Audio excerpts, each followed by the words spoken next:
This is Supa Frost, and now watching The Boiler Room, a H2P Media production. And you know what? These are some good people. And lucky enough, I did a song called Good People. Keep good people around you, and no evil around you. Bad mind people around you, them a try to kill your vibes. Just keep good people around you, and no evil around you. Tell them move from around you, them a try to kill your vibes. I say, yeah, do I walk through the valley of the shadow of death? I and I man no fear no. I say no president, no prime minister, no Babylon boops, no fear. I say give thanks and praise unto every good friend. Boiler room, them people, them near you. Even Satan appear as an angel of light in the farmer. Some people, they near you. So keep good people around you. Boiler room, them surround you. Bad mind people way around you. They will try to kill your vibes. Supa Frost. Super. Bless up. Boom. Boom.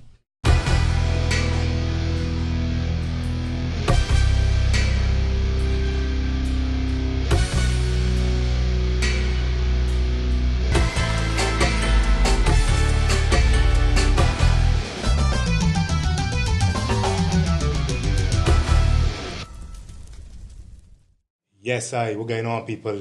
We're back in the boiler room again. We had a little break last week due to some unforeseen circumstances. It's true. But you know the heat got to kick back up again.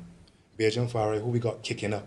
Well, today? first off, I want to send my deepest condolences to one of the team. Yes, That's up to my virgin, Neil.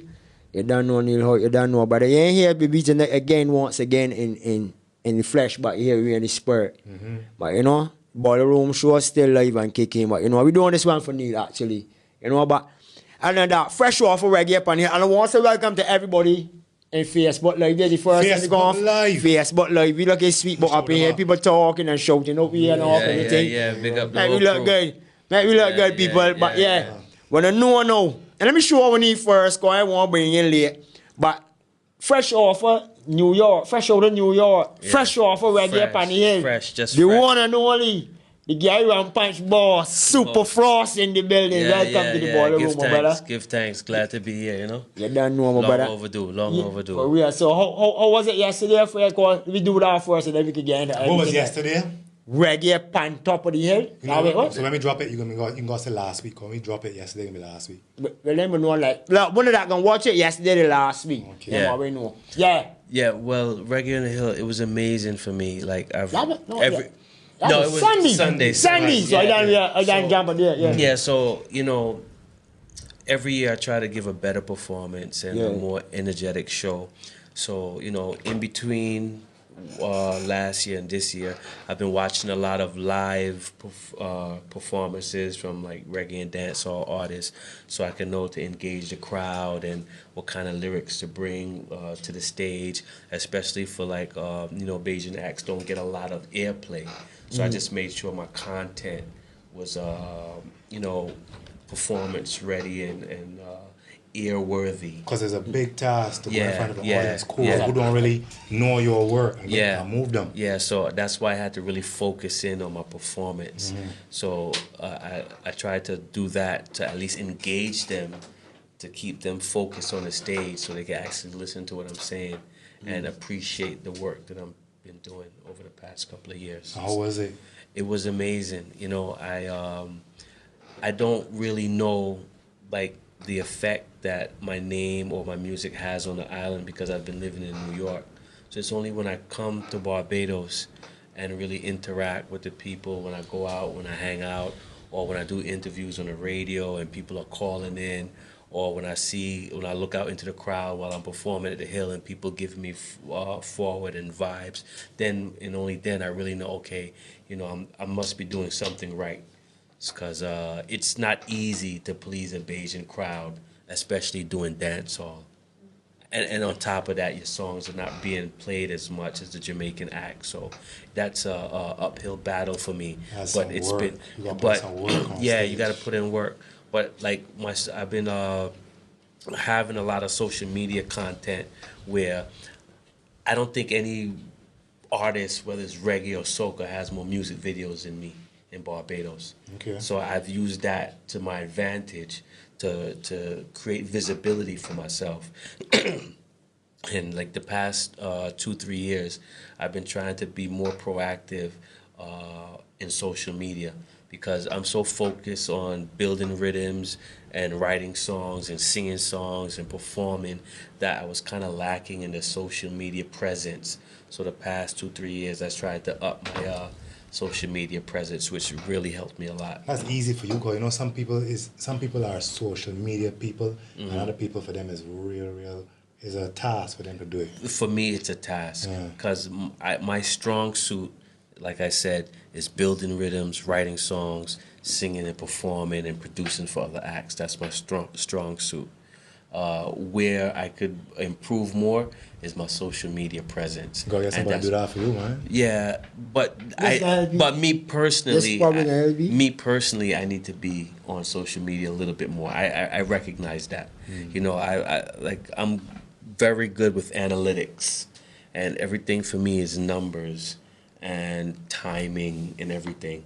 So I've tried to apply what I know analytically to social media, when to post my stuff. Like I try to post early in the morning, right? When people wake up in the morning, the first thing they do is me check my social media, see what's going on, or sometime around 7 p.m. when people come home from work and they're ready to relax, and they'll check it again, and then maybe at 11 or 10 or 11 o'clock at night, people will check their phone, social media before they go to sleep. So I've tried to post during those times, early in the morning, like dinner time, and right before I believe people would go to sleep. I just post once a week when I put up this show. Well, I guess we're doing two different things. So no, man, I bad. I knew I really need some help. I've tried. Yeah. You're a social media person. Right. So I've I've kind of narrowed it down to those 3 times to post. Right. And then I'll do, like, if I'm releasing a album or a rhythm that I've produced, I would drop it Sunday morning. Because Sunday morning, that's when people, like, nobody's really doing anything on a Sunday. I think most people are on social media the most on a Sunday. Either they're off from work, or Sunday is a slow day and people might really so be on Sunday their in phone. the church, day in the morning, you could... Well, Sunday's a social media day. Such a social media day. That's the people's congregation. Yeah. So that's a new congregation. Because I've tested it out. I've tried posting during the week, like from Monday to Sunday, and based upon my analytics, I've seen that I've gotten most likes, whether it's within a 24-hour period after an event or on a Sunday. Okay. That's for me personally. Right. Like when I post stuff, I've noticed that I've gotten most of my likes on a Sunday. Versus any other day of the week, or people working, exactly, or like something like Reggae on the Hill. If I have a performance of Reggae on the Hill, if I post that video footage within the first 48 hours, where people are still trying to figure out what was going on during that time, then I would get. Reggae on the Hill still trending. Right, exactly. I try to post while stuff is still trending. So you're taking a real strategic approach to social media. Yes. But it seems like you're a strategic type of dude, because even in terms of your performance, you were analyzing other performances. Who are you looking at? Now, I've always looked at Beanie Man. He's a great performer. I've always looked at Bounty Killer as far as presence on stage. And a lot of people might not realize this, but I also look at Ninja Man. Because Ninja Man is an artist that I can't tell the last time he had a hit song, but his presence on stage, he commands your attention. Even if you tell the band, like, yo, stop the noise, let me talk to these people, let me say my piece, and then let me sing my lyrics. So these are things I've always admired with about Ninja, and not having a hit song in the radio. So I've applied that to my own performance, because especially in Barbados, where they don't play much Bajan dancehall, then I have to command my presence on stage. And that's why when you hear me on stage, especially on Reggae on the Hill, my voice is 10 times louder than any other artist. And you can check the volumes on this. So you slip some extra? I make sure I project my voice super loud, So that if like you're buying like a piece of chicken or you're trying to get a rum punch somewhere, you're like, who is that yelling on stage? Gary rum punch. Right, Gary rum punch. Yeah. Yeah. So I do that purposely so people could turn around and be like, who is that keeping so much noise on stage? So as soon as they turn around, you know, I make sure that my presence is captivating so that they'll stay focused on me. You find that the newer artists, I know if I just getting old or nostalgic or whatever, they haven't hear nodding the head because he know we're going with this. Yeah, that's the back of cameraman. Big up to the camera. Big up to the cameraman. Another Alice in the building. I can say, I find the newer artists can't really command the stage like some of the older artists, or like Not for the Beanie Mans and the Bounty Killers and that kind of I have a theory behind that as well. Tell me. I think that the newer artists are kind of like they're too much in the studio. Because nowadays everyone has like a laptop and a microphone that they record, and they're so comfortable recording in their bedroom or at home, and they might play their songs for their friends who encourage them to feel like, okay, yeah, you can do it. Yeah. But that's not where the presence comes in, because it's being amongst strangers. Like when I left Barbados, in order for me to build a name, I had a friend of mine called Nike Fungus. He used to take me to the studio in Long Island, Philip Smart Studio. And when I used to go to the studio, it used to be like Super Cat, Shaba, Nicodemus, Shelly Thunder. I don't know if you know these names. You roll with some legends. I'm just saying. You roll with some legends. Young people. Right. Shelly Thunder. So to me, it was humbling, and for me to go and record a song while they're just sitting there hanging out. You got veterans just hanging out there. Like, you really had to have a courage to do that, because the first thing, if you open your mouth and you don't sound like, you know, like professional, they're gonna tell you like, yo, get this dude off the mic and stop wasting time. And Cat is a man that needs to get you off the mic. Yeah. Cat got 6 or 7 minutes. Like, remove you off the mic. A friend of mine who used to produce my music early in my career, when I first moved to New York, his name was Sir Ralph. And he used to produce a lot of songs for Super Cat, and he kind of took me on because he thought like the tone of my voice was like in that Super Cat range, right? So he started to produce my music. Actually, the biggest song that he produced that you might know is called a song called Cabin Stabbing with Super Cat, Nicodemus, and Junior Demus. Right, he produced that song. So, you know, he worked with me for a couple of years and had some releases. And I was on the same record label as Shaggy at the time, called Signet Records. So Sir Ralph, he produced a lot of my singles during that time. So just running around with Nike and Shaggy and Screechy Dan and those guys, that's how I kind of built up my courage to perform in front of a live crowd. You know, they kind of coached me like, yo, you got to do this and do that. And then when I first came to New York, you know, one of my best friends was Jamaican. So when I used to chat to him, I had like a real heavy Bayesian accent, and he was like, nah, that's not doing it. Not that it wasn't good. It's just that he never heard it, and he told me, well, if you want to do reggae, I suggest you do it like this. So he used to play all these songs. So you used to chant in a Bayesian accent heavy Bayesian accent. You could still do it? Probably not. I've been. You can't, know? I don't think so. Man, you can try, man. Try your thing, man. You can try it. I would try it. Yeah. I'll try it. But what my point is, my point is that get off the spot, no.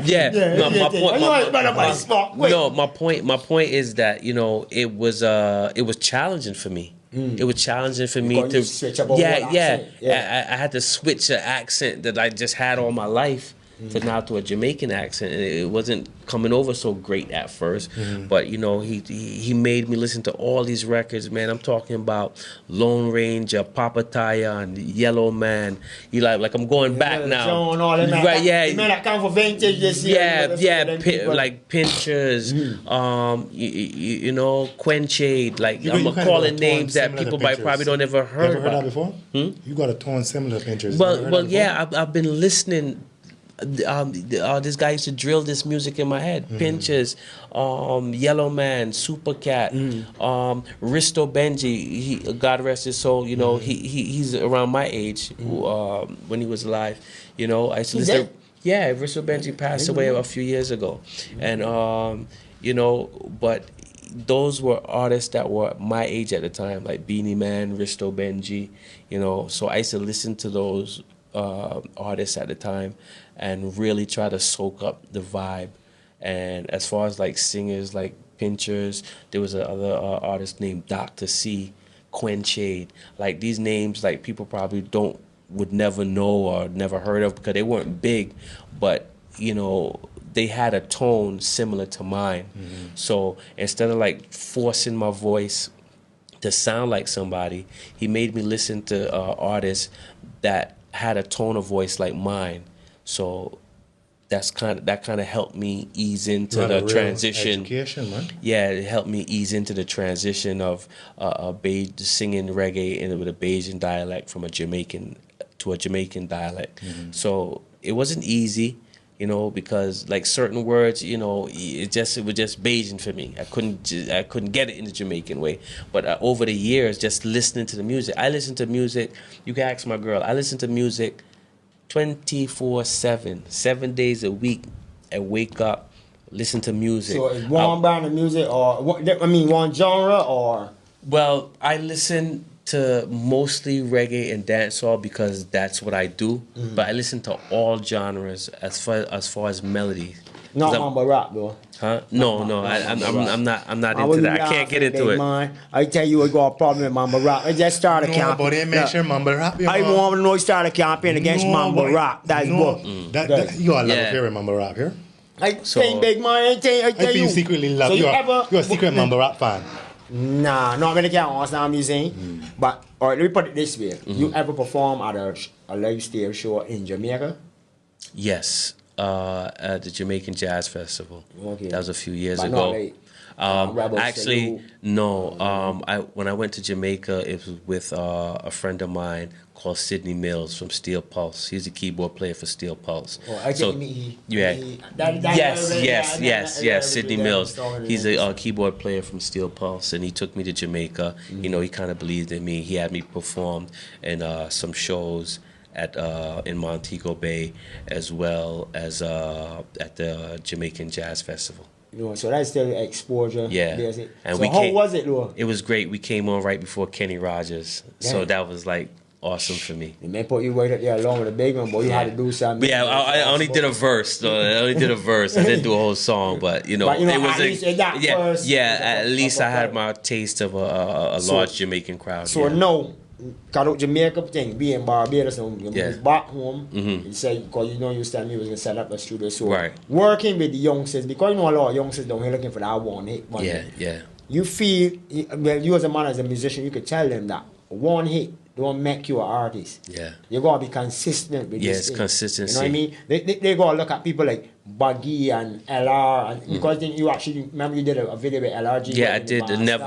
Never Listen. Right, I shot that. This is one of my favorite songs. I shot that video for right LR. in the Van Stan at the Fairtrade Street Van Stan up there, but the River Van Stan, right up in there. I shot that video. It was nice too when we first hit, you know what I mean? So speaking to the youth that getting involved in the music now, because a lot of them got this one hit. You know, my mom come out and because get enough likes, somebody booking to do 2 shows, and he feel all of a sudden, yo, was a big one, boy, you know, as a big star. Well, I did an interview last week, and they asked me the same question. I didn't watch it, so you know. But it you know, I get that question a lot because I've been working with a lot of artists, so that's a question that I get a lot. And the thing is, when you put it like this, if you want to be a carpenter, you go to school and you learn carpentry. Right. So the moral of the story is, if you want to be an artist, you have to study your craft. And if you study your craft, you look at any artist that had a one hit, like quote unquote one hit wonder. Yeah, like right? Condom Star. Yeah, exactly. Where are they now? You know, don't be led astray by a one hit. A one hit will give you the fame, Yeah. but then you have a harder time trying to replicate that large success. And if you don't have the if you're not educated in the music industry to know that one hit wonder can be here today and then next year nobody's talking your name. So it's all about your work ethic. I build rhythms almost every other day. When I'm not building, I'm recording. I have like hundreds and hundreds of songs, and I pick and choose like what songs I release to the public. I have more songs that I'm holding on to than songs that are out there. You know, I've created a work ethic for myself. Like I watched an interview many years ago with Tupac, where he was just constantly recording, and then fast forward. Just a few years ago, I saw an interview with Vibes Cartel where he said he'll record at least 2-3 songs a day. Vibes Cartel. So I picked up that crazy. I picked up that work ethic. You know, you can ask the people around me anytime they should come check me. I'm always in the studio, either building a rhythm or recording a song. I'm always recording. So what's behind the move back home? Well, a few years ago, there was like a big surge in dancehall in Barbados, and then for some reason it just died down. I don't know why, but based upon my analytics, I realized a lot of the artists, they had a hit song, and like you said, they thought that was it. They were superstars, and then they never had a follow-up song. And so I looked at that and said, you know what, there's multiple reasons for this.